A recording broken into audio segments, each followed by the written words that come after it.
ये वाला वैसे बड़ा सही थॉट आया था मेरे दिमाग में, जो मैंने ट्वीट भी किया था कि पूरे साल जो हमने डब्ल्यूडब्ल्यू देखी होती है, रेसलमेनिया सीजन वो टाइम होता है जब हमको ऐसा लगता है कि पूरे साल डब्ल्यूडब्ल्यू देखने का हमको रिवॉर्ड मिल रहा है। ऐसे ही जैसे हमने सोचो 2-2.5 घंटे की मूवी पूरी देखी और उसके बाद एंड में क्लाइमैक्स के लिए हम लोग वेट करते हैं। और वैसे भी ये रेसलमेनिया तो और भी मतलब मेरे लिए तो सबसे स्पेशल है, क्योंकि हम लोग साथ में देखने वाले हैं बैठक में। हमने कुछ सीट्स ओपन करी, तो अगर आप स्टिल चाहते हो तो डिस्क्रिप्शन जाके अपने आप को बुक कर सकते हो। सब साथ में रेसलमेनिया नहीं, मतलब जो सारे फैन मिलकर एक्टिविटी करेंगे, बहुत कुछ होगा। तो और रोमन रेंज कोडी रोड्स का मैच नाइट 2 में मज़ा अलग लेवल का। Okay, hello chatters, my name is Rohit and you are watching Wrestle Chatter. Welcome है गाइस आपका वॉइस ऑफ रेसलिंग के एक और नए एपिसोड में। रेसलमेनिया के बारे में बहुत सारी बातें आज भी करने के लिए, और सबसे पहले स्टार्ट करते हैं गाइस हम लोग विंस मैकमैन के साथ में। तो विंस मैकमैन के बारे में ये रिपोर्ट है कि वो रेसलमेनिया वीकेंड में आने वाले हैं, यानी कि वो रेसलमेनिया में बैक स्टेज होंगे। अभी ये नहीं पता कि क्या डब्ल्यूडब्ल्यू उनको टेलीविजन पर यूज भी करने वाली है, किस तरीके से डब्ल्यूडब्ल्यू सोची कि उनको प्रोग्रामिंग के अंदर डाला जाए, उस बारे में कुछ भी कंफर्म नहीं है। लेकिन हाँ, ये भी पता है कि वो अगर बैक स्टेज आ रहे हैं तो इसका मतलब ये नहीं है कि वो क्रिएटिव चीजों में इन्वॉल्व होंगे। जो चीजें होनी थी वो वैसे हो चुकी हैं। हालांकि बहुत टाइम पहले हमने ये जरूर सुना था कि रोमन रेंज का जो ट्राइबल चीफ वाला पूरा रन चल रहा है उसमें विंस मैकमैन का भी जो क्रिएटिव इनपुट है वो रहता है। लेकिन अब मेरे ख्याल से जो चीज़ फाइनलाइज होनी होगी वो हो गई, क्योंकि विंस मैकमैन वैसे तो हैं बड़े बड़े डिसीजन चेंज करने वाले, लेकिन आई थिंक इसके अंदर कुछ वो चुल करेंगे नहीं। तो ये विंस मैकमैन के बारे में अपडेट है, उनके रेसलमेनिया के स्टेटस के बारे में। हम चलते हैं गाइस अपनी अगली स्टोरी की तरफ। और कोडी रोड्स ने भाई सच में ये बताया कि सेथ रॉलिंस के साथ उनको रियल लाइफ में भी दिक्कत है। ना सिर्फ उन्होंने सेथ रॉलिंस के साथ फ्यूड करी, बल्कि कोडी रोड्स का ये कहना था कि भाई सेथ रॉलिंस और मैं ऐसा बंदा हूं जो कि बिल्कुल भी साथ में नहीं रह सकते। इवन एक टाइम पर तो हमारे बीच में मुक्केबाजी घूंसेबाजी भी होने वाली थी बैक स्टेज, और बैक स्टेज कोडी रोड्स ने भी कहा कि उनको ज्यादा लोग पसंद नहीं आते, ऐसा वो कह रहे हैं। हालांकि उन्होंने नेगेटिव सेंस में नहीं कहा, लेकिन वो बताना चाह रहे हैं कि कैसे सेथ रॉलिंस के साथ ऑलमोस्ट उनकी मुक्केबाजी भी होने वाली थी बैक स्टेज, क्योंकि सेथ रॉलिंस के साथ वो 1 मिनट भी खड़े नहीं हो सकते। अब इसके बावजूद उन्होंने इतनी बढ़िया केमिस्ट्री शो करी है टेलीविजन पे, एंड आई थिंक फायदा ही हुआ होगा उनको। जब असली में भी वो सेथ रॉलिंस को पसंद नहीं कर रहे, सेथ रॉलिंस उनको पसंद नहीं कर रहे, तो फिर ऑटोमेटिकली जो उनकी राइवलरी है वो काफी ज्यादा ऐसे बढ़िया भी हो गई थी। तो देखते हैं अगर दोबारा से कभी Seth Rollins and Cody Rhodes की फ्यूड होगी तो होगी तो जरूर, क्योंकि कोडी रोड्स का जब रिटर्न डब्ल्यूडब्ल्यू में दोबारा से वो सेथ रॉलिंस आते हैं उनको अपोनेंट मिले, तो I think down the line एक बार फिर से प्रोग्राम डब्ल्यूडब्ल्यू जरूर कर सकती है। विंस मैकमैन के बारे में आपको ये तो बता दिया कि वो रेसलमेनिया वीकेंड पर होंगे, लेकिन उनका जो ऑफिस रहता है उसका क्या यूज हो रहा है आज का डब्ल्यूडब्ल्यू में। तो वो जो ऑफिस है वो अभी भी किसी ने उसकी जगह ली नहीं है, लेकिन जो प्रोडक्शन और सेट डिजाइन से रिलेटेड चीजें होती है वो उसके अराउंड चल रही होती है। मतलब विंस मैकमैन का ऑफिस वैसे का वैसे ही, ऐसा नहीं कि किसी ने रिप्लेस करके कोई और बंदा घुस गया। ऐसे अगर निक खान सीईओ बन गए तो फिर उन्होंने उनकी जगह ले ली, ऐसा कुछ नहीं है। बेसिकली एक तरीके से अभी वो वीरान सही है, ज्यादा कोई खास उसका डब्ल्यूडब्ल्यू करती नहीं है, और शायद इसीलिए तो वीरान नहीं कि एक बार फिर से दोबारा से विंस मैकमैन आएंगे और उस जगह को अपनी दोबारा से ले लेंगे। हम चलते हैं गाइस अपनी अगली स्टोरी की तरफ, और ये बड़ी इंटरेस्टिंग है। Roman Reigns and Cody Rhodes का मैच होने वाला रेसलमेनिया की नाइट 2 पर, मेन इवेंट। और गाइस ओरिजिनली डब्ल्यूडब्ल्यू का प्लान था इस मैच में स्टिपुलेशन डालने का, और ये स्टिपुलेशन होती लास्ट मैन स्टैंडिंग मैच की। रिपोर्ट यहां पर ये बता रही है कि ये स्टिपुलेशन डालने का डब्ल्यूडब्ल्यू का आइडिया था, लेकिन ये जो क्रिएटिव टीम है उनकी तरफ से काफी जल्दी रिजेक्ट हो गया, और इसके बाद डब्ल्यूडब्ल्यू ने इस प्लान के साथ प्रोसीड नहीं किया। हालांकि रीजन नहीं पता कि डब्ल्यूडब्ल्यू ने इसको क्यों नहीं ऐसे है ना ऐसा अप्लाई किया स्टिपुलेशन को। अब मैं अगर सोचूं तो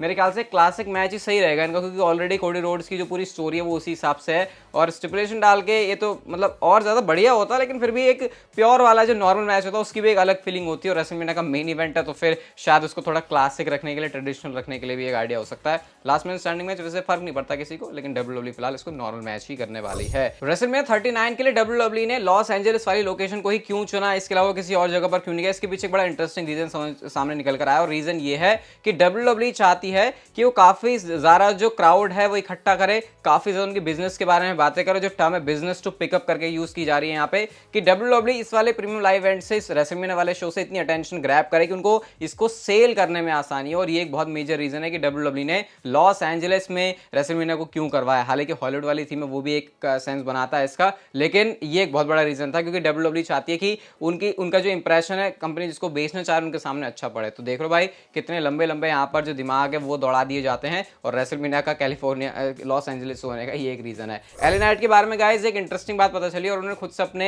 एक इंटरव्यू के अंदर द डेली शो के साथ इसको रिवील किया, और वो बताते हैं कि उनको ट्रिपल एच की तरफ से क्रिएटिव फ्रीडम काफी हद तक मिली हुई है। और गाइस ये चीजें मैं बोल रहा हूँ एलए नाइट के लिए, तो आप लोग समझ जाओ कि एलए नाइट कोई एरा गैरा टुच्चू मुच्चू सुपरस्टार नहीं है कंपनी के अंदर। भले ही अभी डब्ल्यूडब्ल्यू के अंदर उनको काफी अच्छा काम करना बाकी है, लेकिन बाकी दूसरे प्रमोशन के अंदर डब्ल्यूडब्ल्यू में आने से पहले वो काफी कुछ कर चुके हैं, तो एक्सपीरियंस उनको काफी ज्यादा है। काफी सारे लोग ये भी कहते हैं कि भाई अभी बूढ़ा हो चुका है, अभी उसके ऊपर तुम क्या ही इन्वेस्ट कर रहे हो। लेकिन आई थिंक डब्ल्यूडब्ल्यूई में शाइन होना भी एलए नाइट का बाकी, और एलए नाइट ने खुद बताया कि उनको कैसे डब्ल्यूडब्ल्यूई के अंदर क्रिएटिव फ्रीडम मिलती है अपने प्रोमो के अंदर भी इंप्रोवाइज करने के लिए। ये मैं आपको इसलिए बता रहा हूँ क्योंकि जबकि सुपरस्टार के साथ ऐसा हो रहा है तो इसका मतलब कि अब उसके साथ आने वाले टाइम में भी बड़ी चीजें होंगी। एटलीस्ट डब्ल्यूडब्ल्यूई ऐसा फ्यूचर उसके बारे में जरूर सोच के चल रही है। रेसलमेनिया के स्टेज के बारे में गाइस आपको अपडेट दे देता हूं, और आप लोग इस पिक्चर के अंदर देखो, यहाँ पर हमको जो रैंप है वो नजर आ रहा है, और जैसा पहले भी पिक्चर से पता चल रहा था रैंप काफी लंबा सा लग रहा है, मतलब सुपरस्टार बिल्कुल शाही तरीके से एंट्रेंस अपनी कर पाएंगे। रोमन रेंज काफी लंबी चौड़ी, आई थिंक 10-15 मिनट की एंट्रेंस आराम से कर सकते हैं इसमें। इवन एक दूसरी पिक्चर भी है जहां पे आप देख सकते हो, जिसमें आपको बताया भी था कि डब्ल्यूडब्ल्यूई जो हेल इन अ सेल है उसको पुराना वाला यूज करने वाली है, वो रेड वाला हट जाएगा, वो स्टील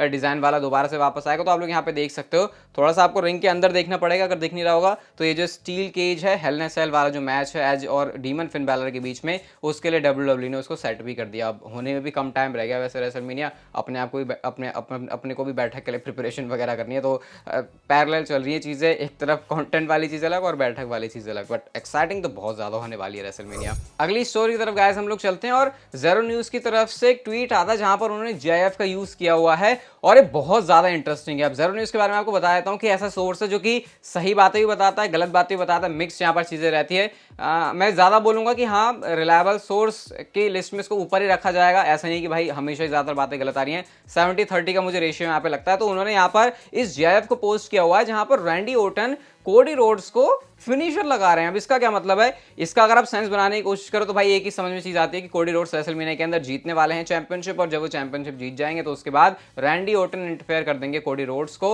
या फिर हो सकता है इंटरफेयर करके उनको मैच ही नहीं जीतने दे, या फिर कुछ ऐसी सिचुएशन यहाँ पे क्रिएट हो सकती है। मोस्टली यही लग रहा है कि भाई रेसलमेनिया की एंडिंग ऐसा तो नहीं होगी कि रैंडी ओर्टन की इंटरफेरेंस की वजह से कोडी रोड्स नहीं जीत पाए। अगर कोडी रोड्स जीत रहे हैं तो शायद फिर रैंडी ओर्टन उनके लिए आके खेल खराब कर सकते हैं, और इस जीआईएफ के थ्रू ज़रूर शायद इस बात को ही टीज कर रहा है। This is just a prediction, ऐसे करके वो बता रहे हैं। अब ये उनका तरीका होता है कई बार चीज़ों को स्पॉइल करने का, क्योंकि वो डायरेक्टली काफ़ी सारी चीज़ें नहीं बताते, तो अब ये तो बहुत बोल्ड चीज़ हो जाएगी। ये अभी सोच पाना ही मुश्किल है कि कोडी रोड्स जीतेंगे और उसके बाद रैंडी ओर्टन रिटर्न भी करेंगे, तो ये तो दो बहुत बड़ी बड़ी चीज़ें हो गई। अब बहुत एक्साइटिंग और अनप्रेडिक्टेबल मैच तो ये है Roman Reigns and Cody Rhodes का, क्योंकि आप लोग यहाँ पर कोई भी सिनेरियो लगाकर फिट करने की कोशिश करो वो फिट हो जाते हैं। अब होंगे या फिर नहीं वो चीज़ सारी डब्ल्यूडब्ल्यूई और क्रिएटिव टीम और ट्रिपल एच के ऊपर डिपेंड करती है।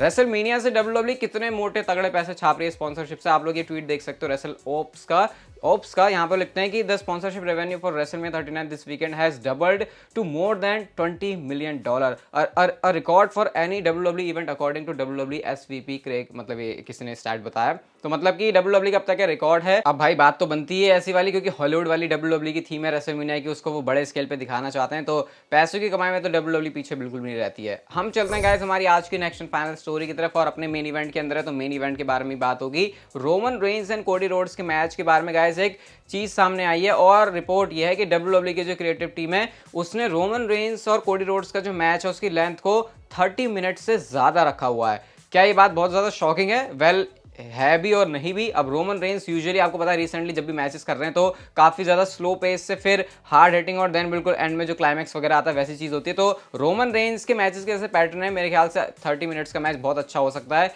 एक ऐसी होगी कि सच में हमें जैसे दोनों सुपरस्टार रिंग में आएंगे ऐसा फील होने लगेगा कि जैसे अब हमने कोई टीवी शो देखना शुरू कर दिया, कोई वेब सीरीज देखनी शुरू कर दिया, कोई मूवी देखनी शुरू कर दी, क्योंकि इनके बीच में हिस्ट्री ही जो डब्ल्यूडब्ल्यूई ने क्रिएट करने की कोशिश करी है, भले ही 2-3 हफ्तों के अंदर ही जो भी हाइप इन्होंने करी वो ज्यादा नहीं थी, लेकिन फिर भी क्योंकि ऑलरेडी कोडी रोड्स के पास एक रीजन है अपने फिनिश द स्टोरी वाला, रोमन रेंस अपने ट्राइबल चीफ वाले रेन को लेकर चल रहे हैं, तो मेरे ख्याल से 30 मिनट का मैच बहुत अच्छा हो सकता है इनके बीच में, और होगा ही, क्योंकि जब 30 मिनट तक लेके जा रहे हैं तो इसका मतलब क्लियर है मैच में परफॉर्मेंस दोनों सुपरस्टार की काफी तगड़ी होगी, और 30 मिनट्स के बाद रिजल्ट निकलेगा।